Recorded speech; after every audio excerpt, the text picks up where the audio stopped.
see.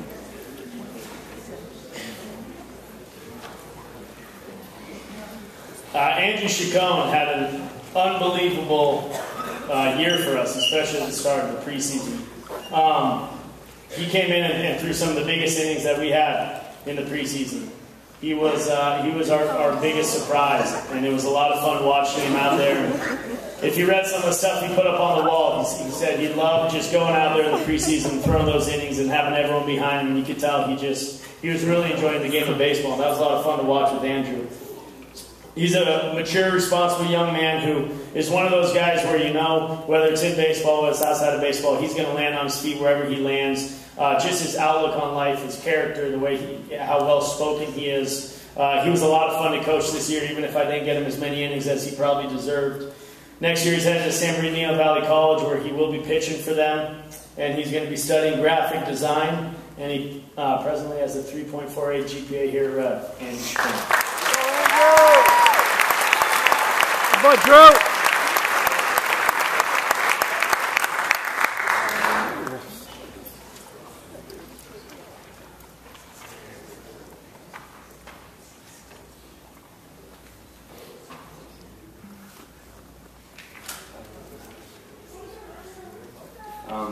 Good evening, everybody, and thank you all for being here. I'm not really good with crowds. I get really nervous, so I'm going to keep this nice and short. But first people I'd like to thank are my teammates. I had an awesome year. I had so much fun with you guys. Grew up with you, a lot of you guys playing baseball, and I'll never forget all the good times we had this year. The second person I would like to thank, and most people who don't play baseball don't really understand what a pitcher and catcher can do, but this year I made a really good friend in Kyle Underwood, and I'd like to thank him for all the hard work he put in with me playing catch, and ultimately becoming my best friend this year, and always had my back through everything. The next two people I'd like to thank are Stephanie and Lisa. You guys have been you guys have been here for me, through everything, just as much as my parents, and you probably heard just as much from me as they did about all the ups and downs. But I can't thank you guys enough for being such a big part of my life this past year. Also, I know they're not here, but I like to thank my grandparents. Always helping me keep a positive attitude, and always telling me not to worry about anything, everything's going to be okay.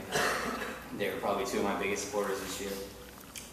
And next, I'd love to thank my mom for everything you've done all my life. You've always helped me in just every little thing you've done, taking me to games, getting me out.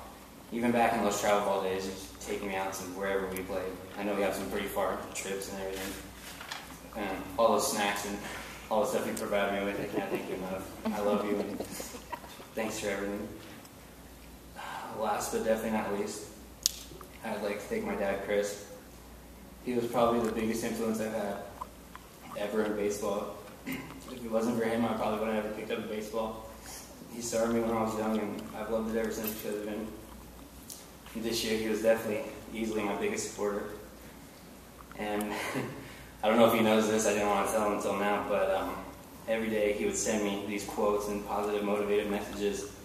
I remember the first one he sent me, it was my first game, my first big game that I had, and I ended up picking up a win.